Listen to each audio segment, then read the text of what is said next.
Story 1. The forest doesn't want me to leave. I hadn't camped alone since Eric died. That wasn't the plan this time either, but plans shift. He was supposed to be the one with a better sense of direction, the one who always spotted game trails before I did. But he's gone, and now it's just me, trudging up a frost-hardened slope in northern British Columbia with a half-frozen water bottle, a dull ache in my shoulder, and 4 days of silence ahead of me.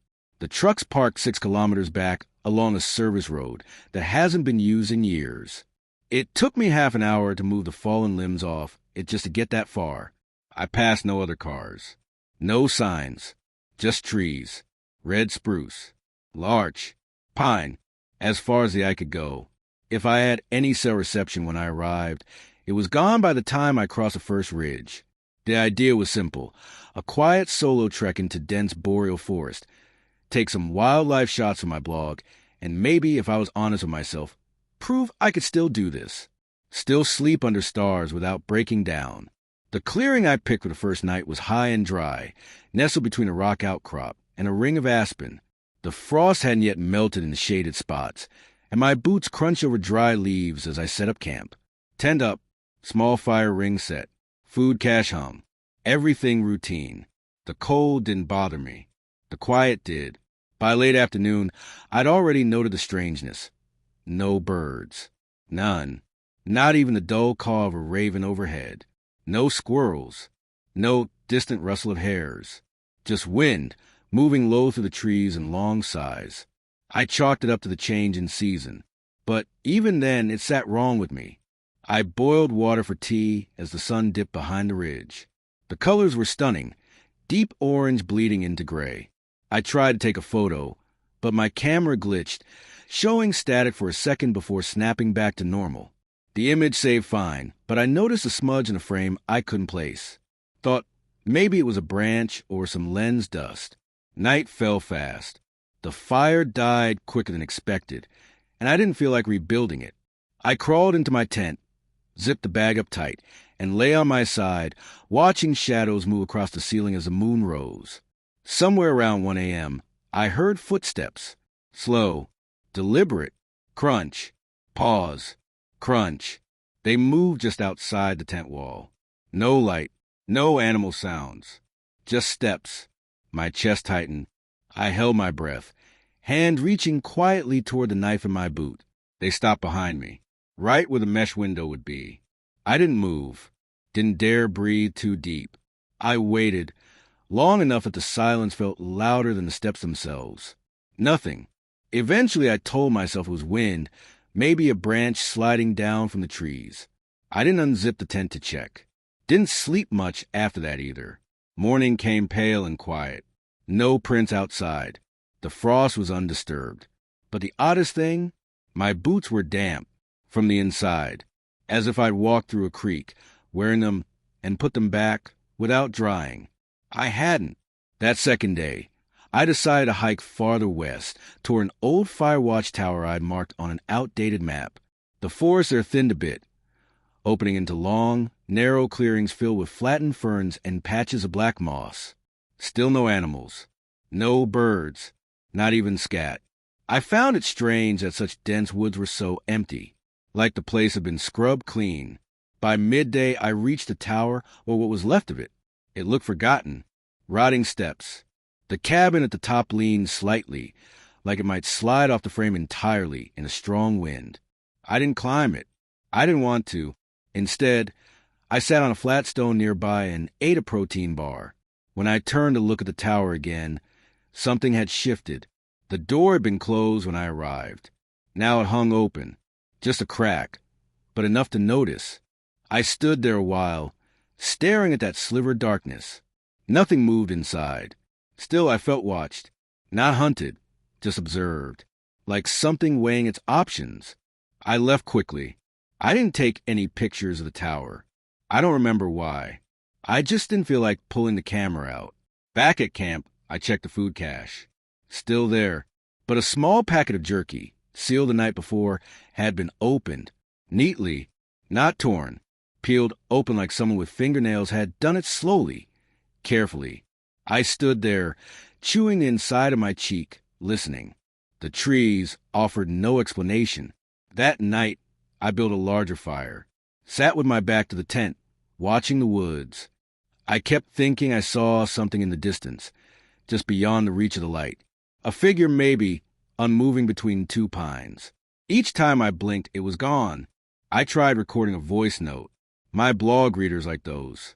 I clicked on my little field mic and whispered into it. Second night. Something's off. No birds, no animals. Found the old fire tower. Feels wrong. Tower door moved. Jerky's been opened. Nothing explains that. Might pack out early. When I played it back, I heard myself. Then silence. Then something else. Just faintly layered under my voice. Like breath. Not mine. Like someone very close to the mic. I turned it off and didn't try again. Sleep came in brief bursts. I dreamt of a rope swinging slowly from the top of the fire tower, creaking with the wind, though the air was perfectly still. At 3:07 a.m., I awoke to the sound of the zipper. Not tearing. Not yanked. Just slowly moving up. But my tent was already zipped shut. I held still, my breath shallow. No wind. No rain. No footsteps this time. Only silence and the faint scent of burnt wood that hadn't been part of my fire.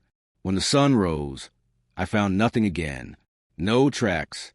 No signs. Just my boots, this time neatly placed side by side, facing away from the tent. I always leave them facing toward me. I packed everything with cold, numb fingers. The silence of the woods grew louder with each passing minute. By then, I knew I wasn't alone. And whatever was out there didn't want me to leave. By the third day, I stopped trying to explain things. That morning, the woods looked the same, gray light filtering through tall trunks, brittle frost hugging the roots, but something underneath felt heavier, like the trees had drawn in a breath and were holding it. I packed slowly, keeping my eyes on the tree line, half expecting something to move. Nothing did. The boots still faced outward. I didn't touch them at first, just stared. I hadn't placed them like that, and I hadn't walked in them after the fire. I remembered that clearly, but they weren't wet this time. They were warm, almost like someone had worn them briefly before setting them down. I didn't say anything, not even to myself, just shouldered the pack and started east, away from the tower. I knew the trail well enough. I'd marked the trees with orange tape coming in every few hundred meters. That morning, the tape was gone.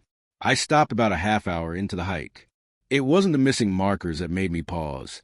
It was a sound, a low whistle, like someone blowing through a cracked tooth.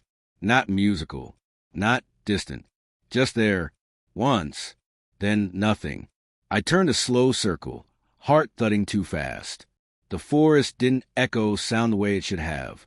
Every noise died between the trunks, swallowed whole. I kept walking, slower now, more careful. Somewhere around midday, I found the trail split, though it shouldn't have. I stood there confused. The path I remembered had been straight, down a gentle slope toward a shallow ravine. Now 2 trails curve away in opposite directions, both faint but clearly walked. I checked the GPS. Blinked uselessly. No signal. After a long pause, I picked the left trail, mostly out of instinct. The trees, there seemed, less dense. About 10 minutes down, I found a tree with bark scraped away in clean vertical lines. For grooves, deep, too even for animal claws. They were old, maybe, or maybe not. I reached out to touch them, but stopped myself. Something about them felt wrong. I walked faster after that. By late afternoon, I noticed I wasn't as far as I should have been. The terrain started to repeat. I passed a moss-covered stump I'd sworn I saw 2 hours earlier. Then again, half an hour after that. Either the forest was folding in on itself, or I was... The sky went gray, clouds thick and low. A light snow began to fall, thin flakes drifting lazily down. I hadn't brought winter gear. I hadn't needed to. The forecast had promised clear skies for a week. When I finally stopped to rest, I found a new clearing, flat, surrounded by black spruce.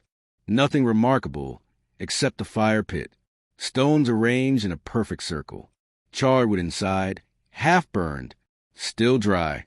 Someone had camped here. Recently. That wasn't the part that stopped my breath. Inside the ring, laid neatly beside the coals, was my missing field journal. The one I'd lost a year ago during the trip with Eric. I dropped my pack and crouched beside it, staring. The leather cover was scuffed the same way. The elastic band, stretched from overuse, still held a cracked pen in place. I hadn't seen it since that day in the storm, when Eric had fallen into the ravine. It was gone when I came back for it. I'd assumed it washed away. I picked it up carefully, like it might fall apart in my hands. It felt warm. I opened it. The first few pages were mine. My old handwriting. Notes about Flora, coordinates, sketches. Then newer pages. In ink I didn't recognize. The style wasn't mine. Neater. More deliberate. He doesn't remember. But he was here. He walks the same circles. Still doesn't look up. Maybe this time he'll stay. My throat tightened. I closed it, fast, and shoved it into the bottom of my pack. I didn't camp there. I kept moving until I found a ridge. Steep on one side, too exposed, but I needed a height. I wanted to see if I could find a landmark, a river, anything. From the top, I saw only trees. Just a dense, endless pattern of green and black. No roads, no signs of life. Nothing to suggest I'd ever been near civilization. Behind me, I heard the whistle again. I turned. No one, just trees. Then, clear as breath in my ear, "You left him." I froze, not just from fear, but recognition. It was Eric's voice. Flat, unblinking. I didn't run. I couldn't. I stood there, jaw locked, staring into the trees, knowing no one was there, but feeling watched all the same. That night, I didn't sleep. I made a fire, small and hot, and sat with my back against a rock wall. My eyes stung from staying open too long. My hands shook when I tried to hold the flashlight. Every so often, I heard movement, twigs cracking underfoot, a rustle of dry needles. Each time, I whispered his name. Eric. No reply. At 2:44 a.m., something stepped into the firelight. Only for a second. A shadow. Tall. Thin. Arms too long. Face in silhouette. Then it backed into the dark. I didn't follow.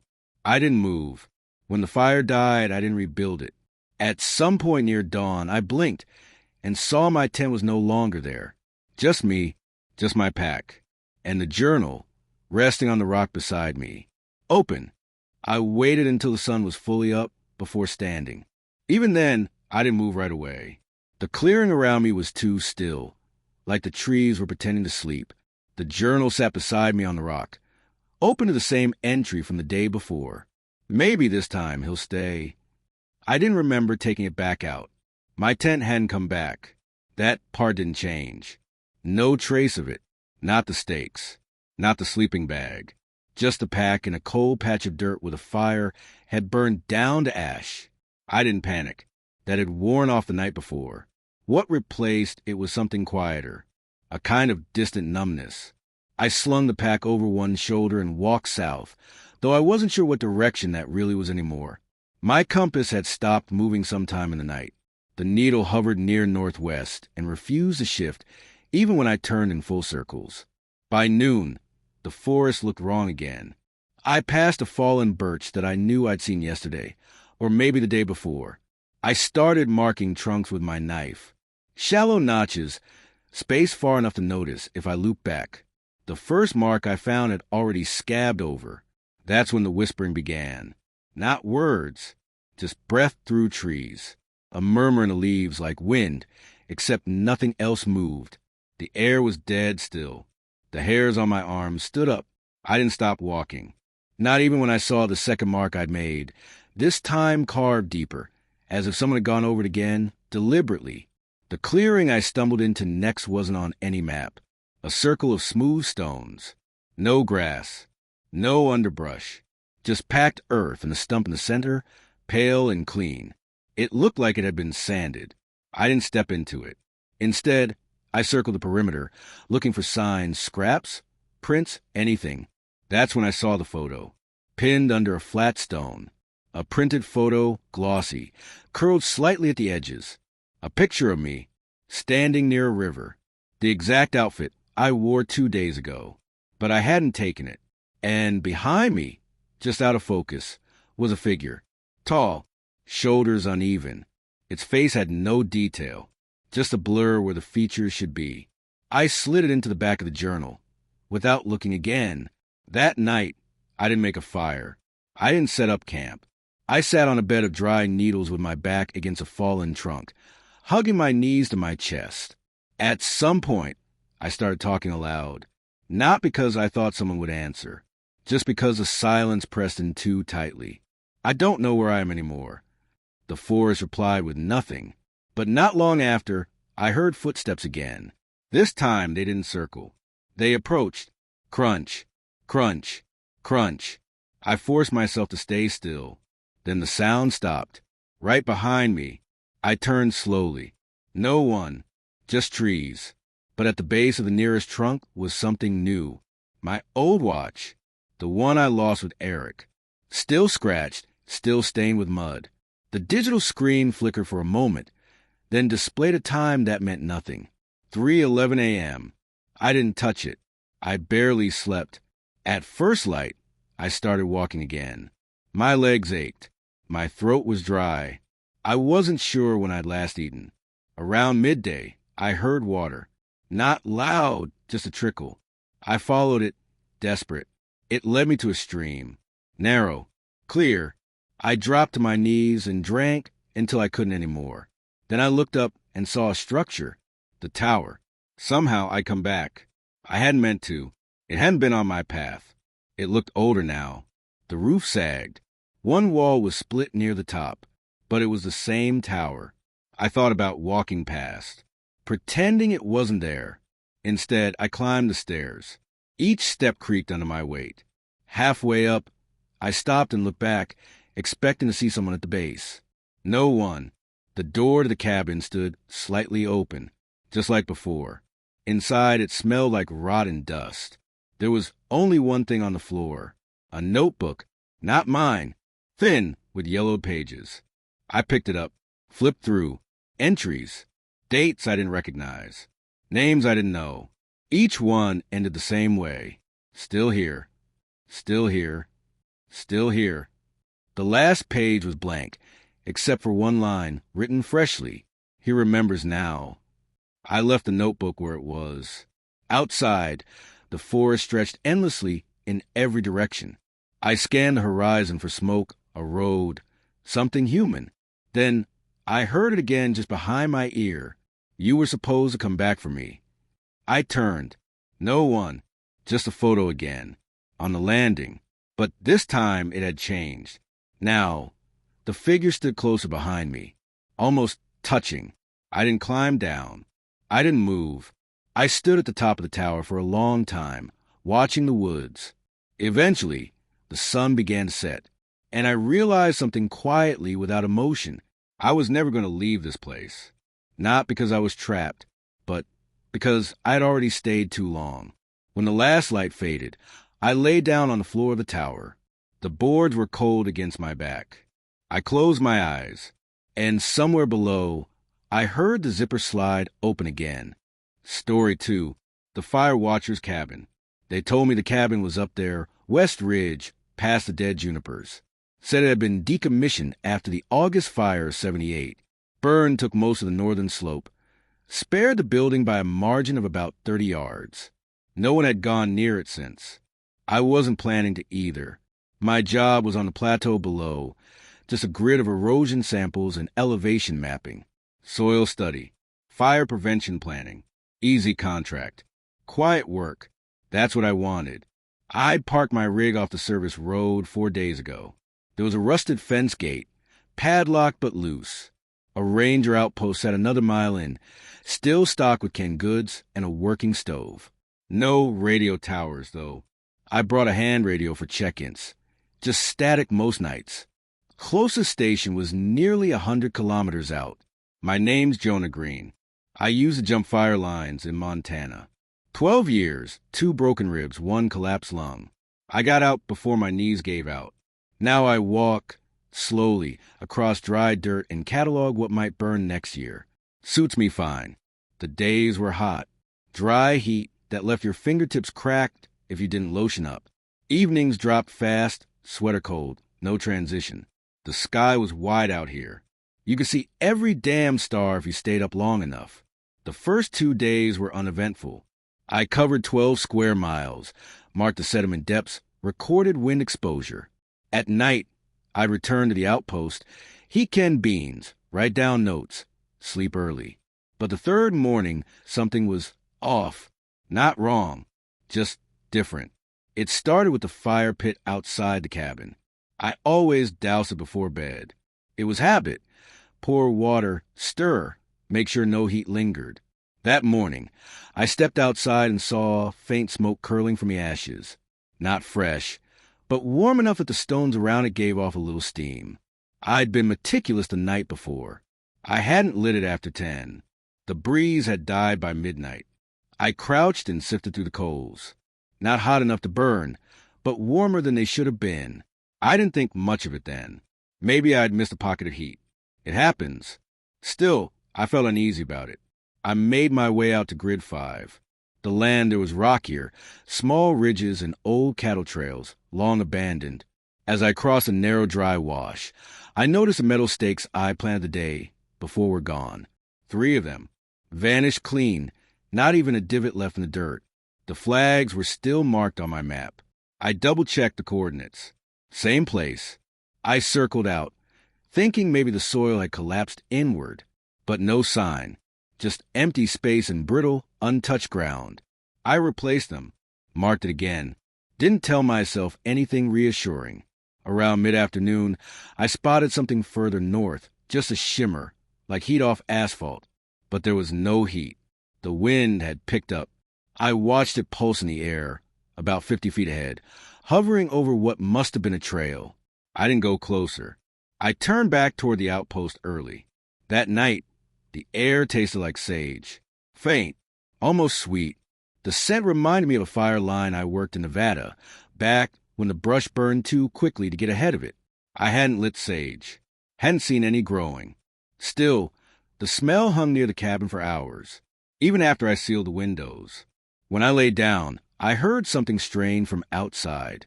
Metal clinking, slow, irregular. I stayed still and listened. It wasn't footsteps. Not quite. More like someone dragging a metal rod over stone. Stopping, starting, moving again.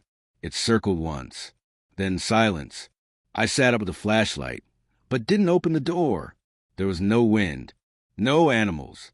Nothing. Next morning, I found a long coil of wire on the porch. About 3 feet of it.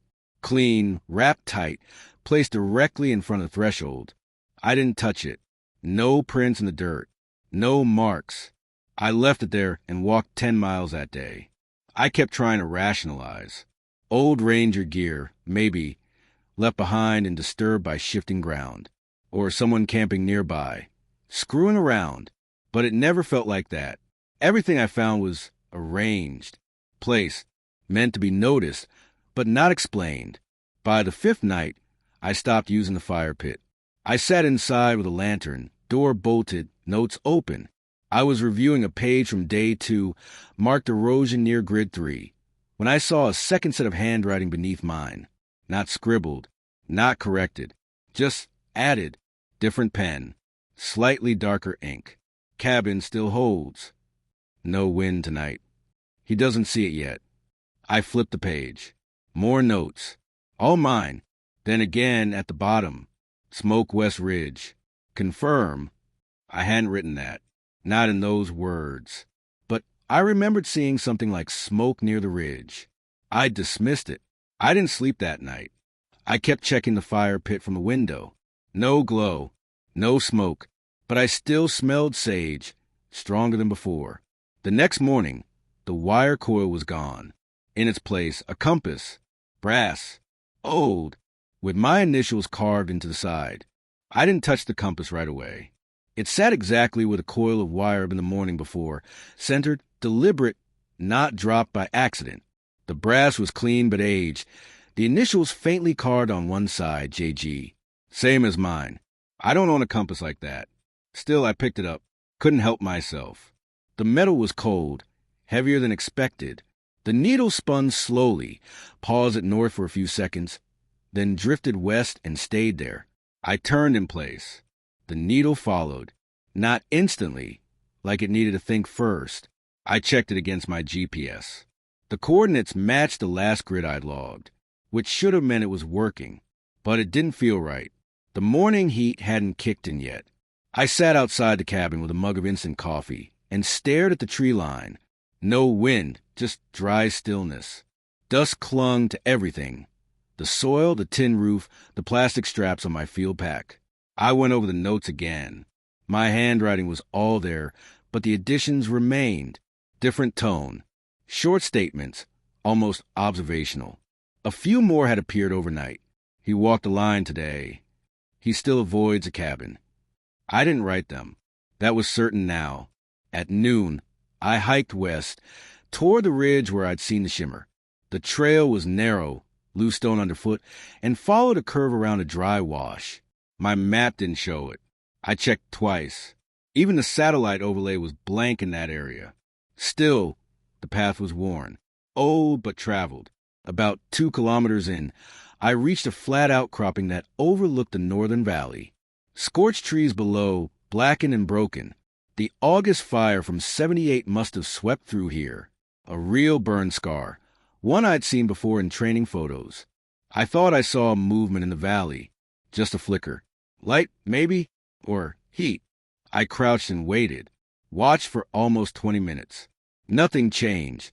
As I turned to leave, I noticed something scratched into the stone beside me. Letters, shallow and uneven. Looked carved by hand, maybe with a knife or tool. Fire still watches. Dust had filled in parts of it, like it had been there years. But the last letter was clean. Fresh. Back at the cabin. I kept the compass on the table next to my notes. I marked down the coordinates of the outcropping, then circled them. When I flipped back through the notebook, I found a new entry.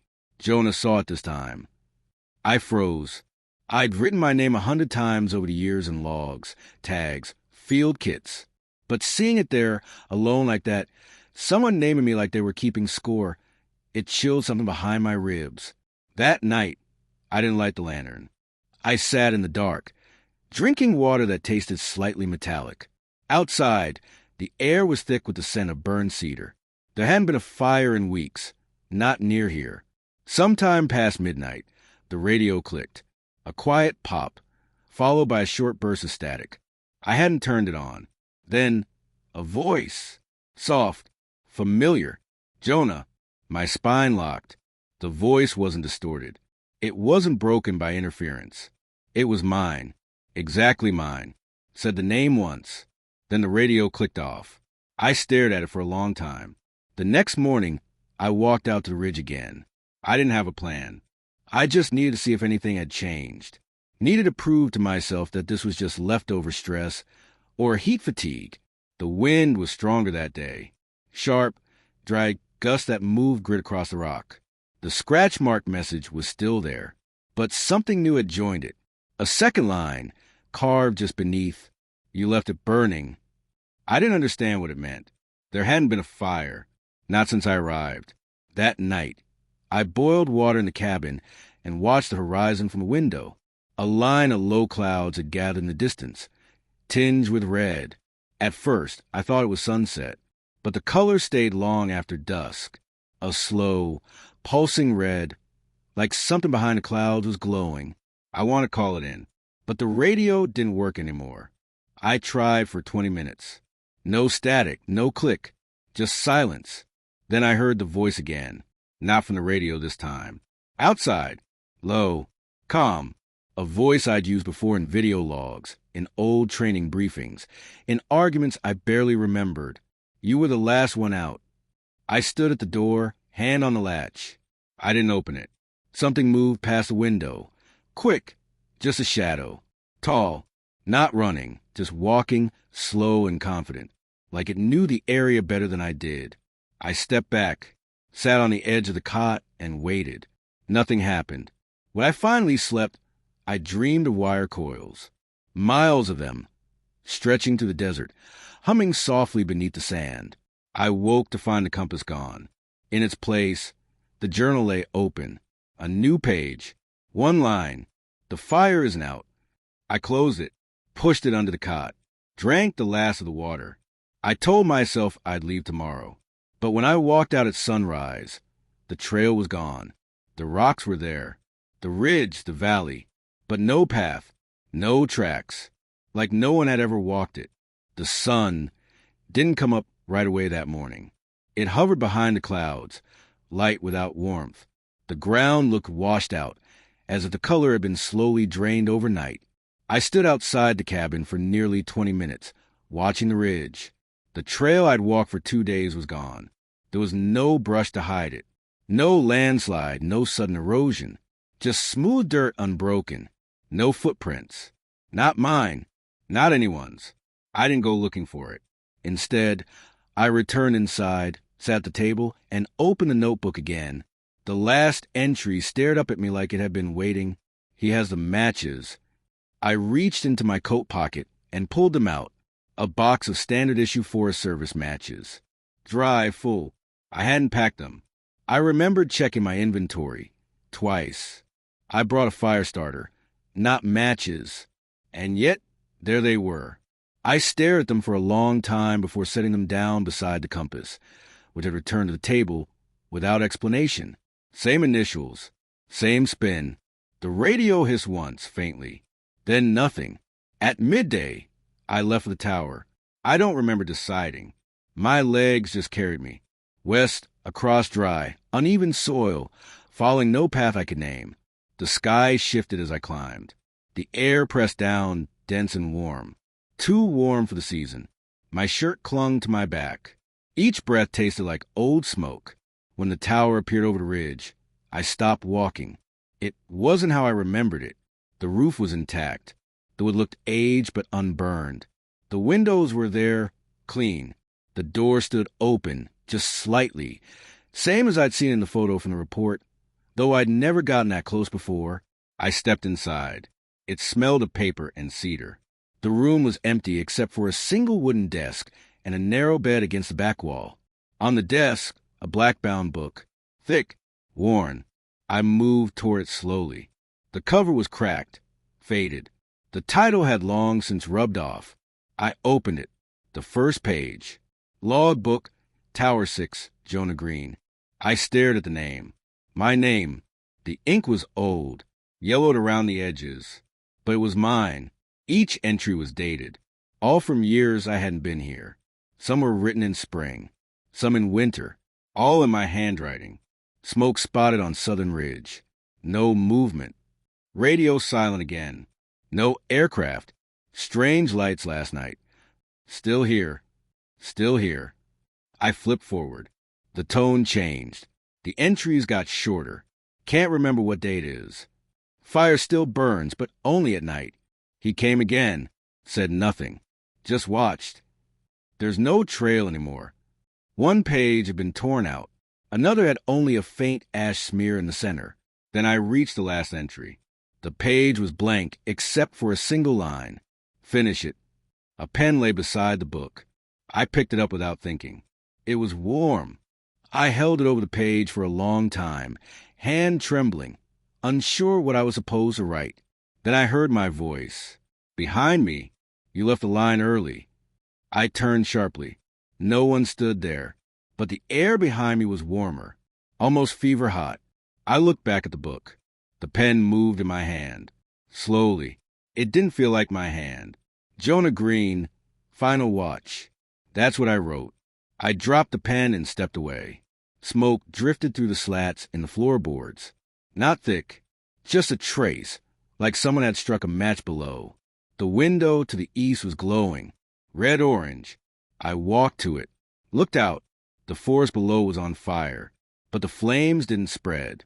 They pulsed, in rhythm, as if breathing. I didn't see smoke columns. I didn't smell burning wood. Just heat, rising in waves through the glass, through the skin. The trees weren't falling. They were standing still, on fire. I backed away from the window. The door was closed now. I hadn't touched it. The matchbox on the desk had vanished. So had the pen. I turned in a slow circle. The room was no longer empty. Every surface now held a copy of the same journal. Some thicker, some barely used. A few with my name scrawled on the cover in different handwriting.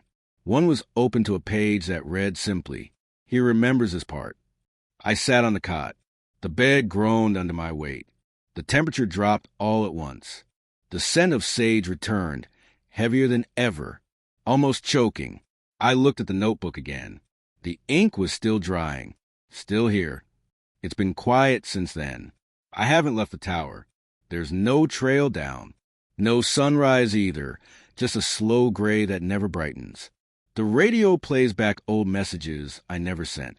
Sometimes, I hear my own voice call out from the trees. Other times, it's someone else. He's getting closer. I don't light fires anymore.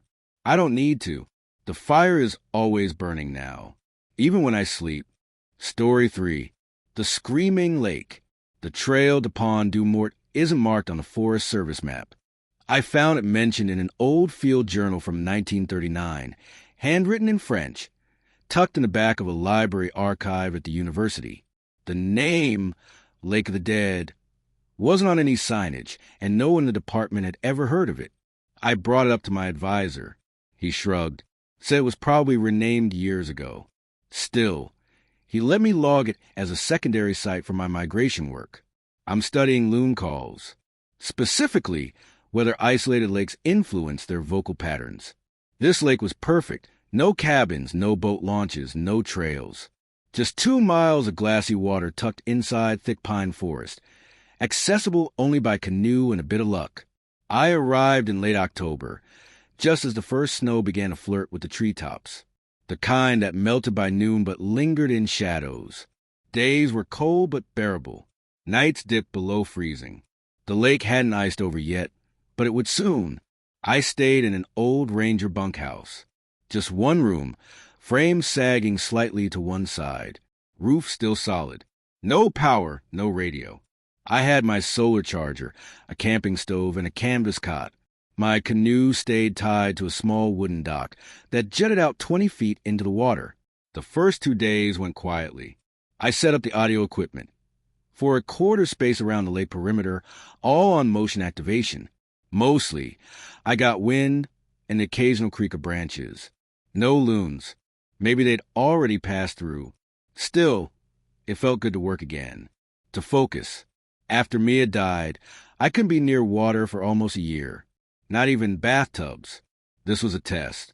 To see if I could function again. The lake was beautiful in the early mornings. Mist clung low. Never thick enough to obscure, just enough to soften the trees. I'd sit on the end of the dock with a thermos and stare at the ripples, waiting for birds that never came. It wasn't until the third night that I heard the sound. It came after I climbed into the cot, bundled deep in layers, trying to ignore the cold draft that seeped in through the wood slats. At first, I thought it was an owl, a low, trailing wail, long and hollow. But it didn't end the way owls do. It bent upward at the tail, like something struggling to form words. Then I thought of a loon, maybe a juvenile, that same lonely pitch. But again, it didn't finish the phrase. It ended suddenly, cut off mid-note. I sat up and listened. The lake was silent again. The next morning, I checked the shoreline for tracks. Found nothing. I pulled the audio files from the nearest recorder. Fast-forwarded through 3 hours of static and breeze. Then I heard it again. The same sound. Drawn out. Higher than I remembered. Louder than it should have been. I played it twice, then stopped. There was a second voice under it. Barely audible. A whisper. Maybe feedback. It said something like, "Come out." I didn't tell myself it was wind. I didn't try to label it. I just shut the laptop and walked back to the cabin. The following day, I paddled to the far end of the lake. Ice had started to form along the shallows. Thin sheets, cracked and fragile. The water below was black, too dark for its depth. No fish moved. I dropped a microphone anchor into the water and let it record for an hour. When I reeled it back in, the cord came up damp, but the casing had fog on the inside, like it had been submerged for days. That night, I heard the sound again, closer, and this time it called a name. Mia.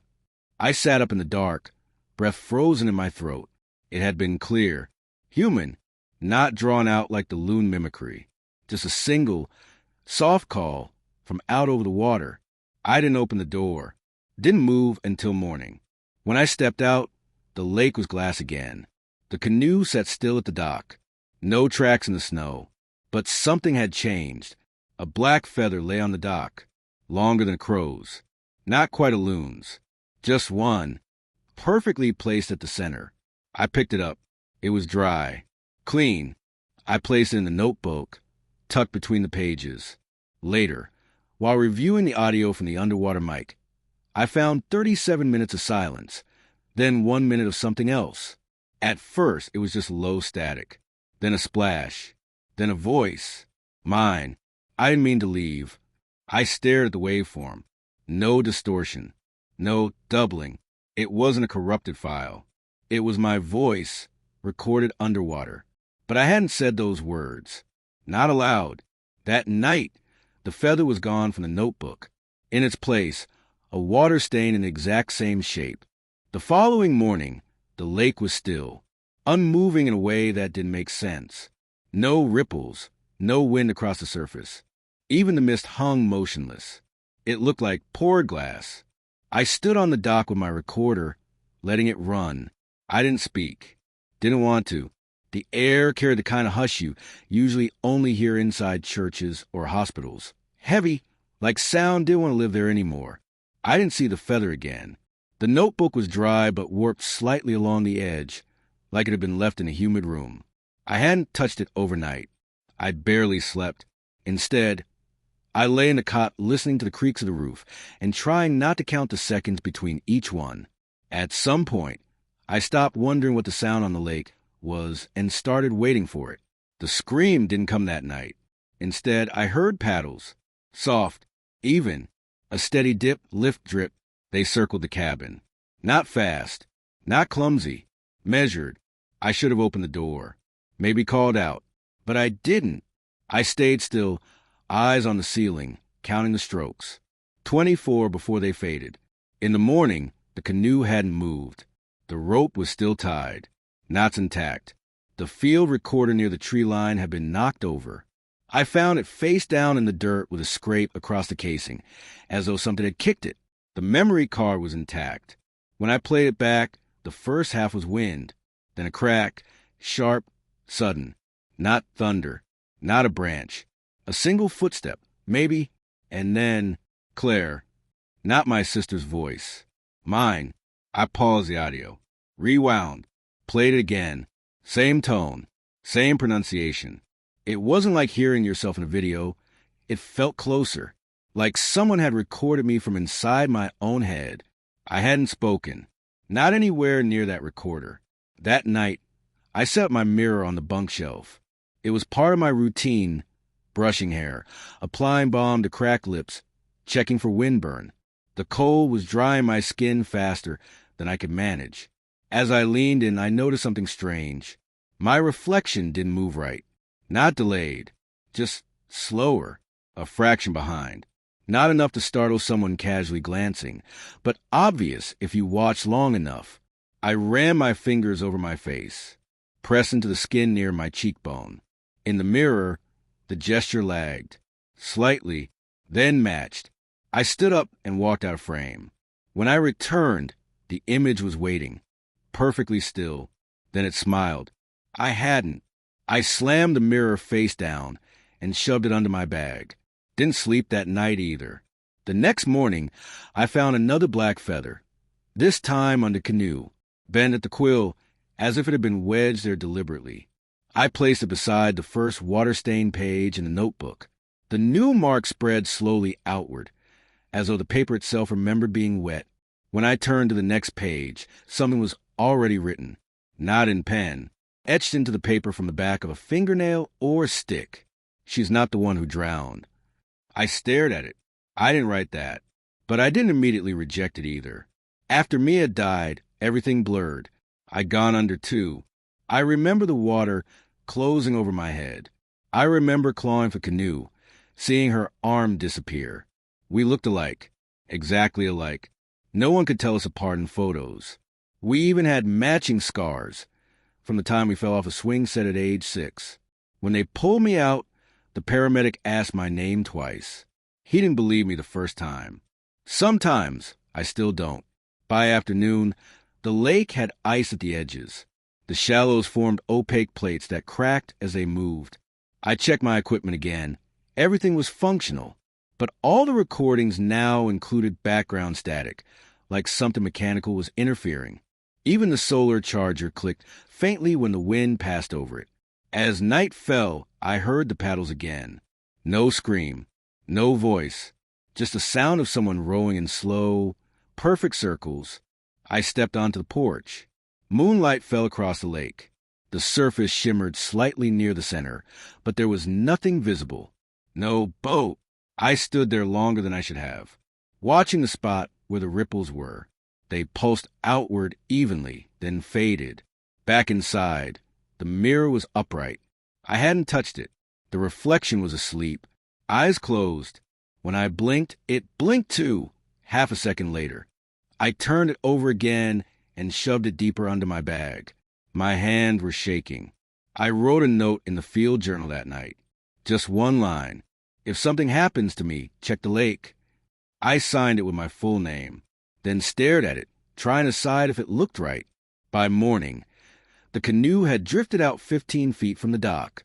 The rope was still tied, but cut clean. No fraying, no knife marks, just severed. On the dock, a third feather lay directly where the rope had been anchored, and beneath it, a single footprint in the frost. Bare. The lake froze over that night, not gradually like it should have, but all at once. I woke to silence. Not quiet, silence, the kind that feels deliberate. I stepped outside before sunrise.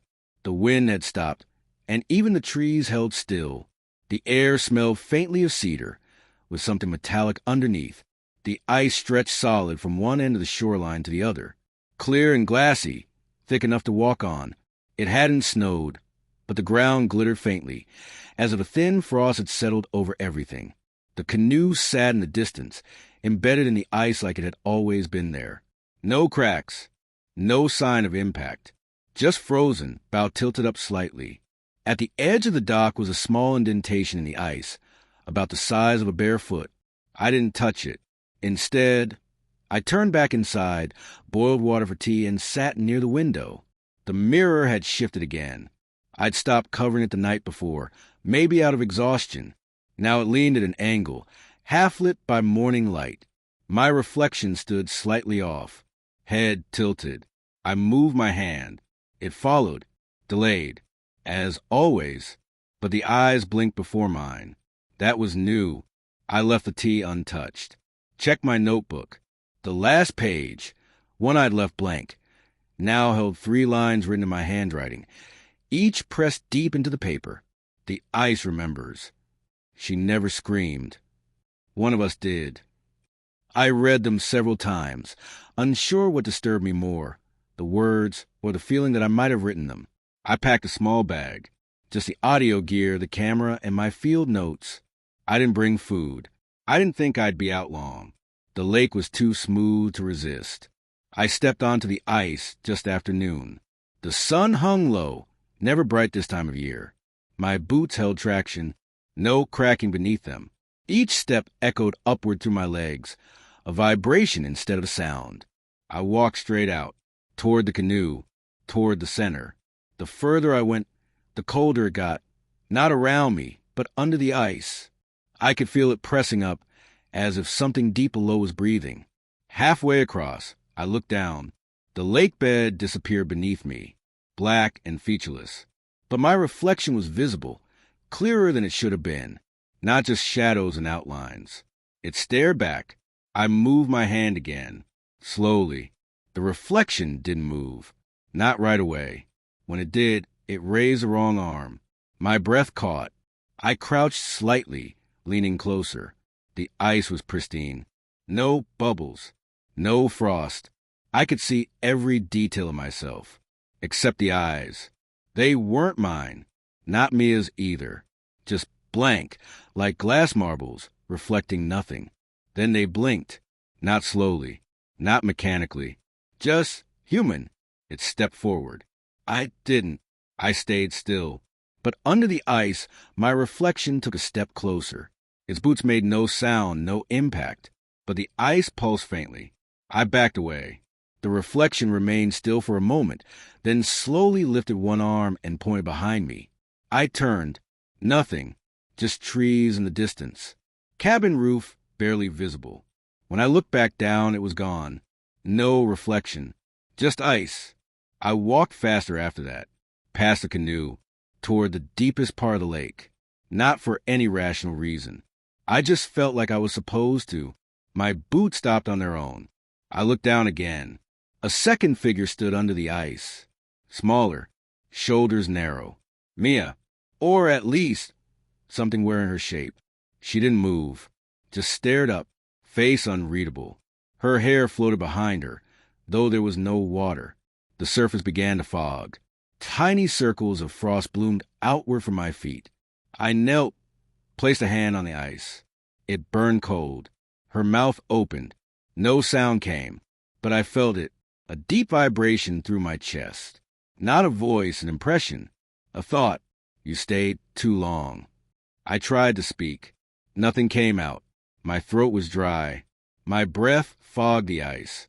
Below, Mia tilted her head, just slightly, like she was waiting for me to say something. Then she lifted her hand, slowly, palm outward. I raised mine to meet it, but her fingers didn't align. They were mirrored, backward, and the face shifted. Not Mia anymore. Not quite. Mine. Almost. Then the ice cracked. Not deep, not structural. Just a hairline fracture beneath my palm. I pulled back instinctively. Stumbled. When I stood again, the figure was gone. The lake bed was empty. The fog lifted. I walked back to shore without turning around. Each step felt heavier than the last. At the dock, the black feather waited again. Same spot. Same bend in the quill. I stepped over it and didn't pick it up. Back inside the cabin, the mirror had gone dark. Not covered. Not obscured. Just black. It reflected nothing. I stared into it for a long time, waiting. Eventually, my face returned. Blank. Expressionless. Mouth slightly open, like it had been speaking before I looked. That was 5 days ago. The ice hasn't thawed. I've tried calling out. Not for help, just for something. No reply. But at night, I hear her walking across the lake. Never fast. Just pacing. Sometimes she stops near the dock. Sometimes she knocks. But the sound doesn't come from the door. It comes from beneath the floorboards.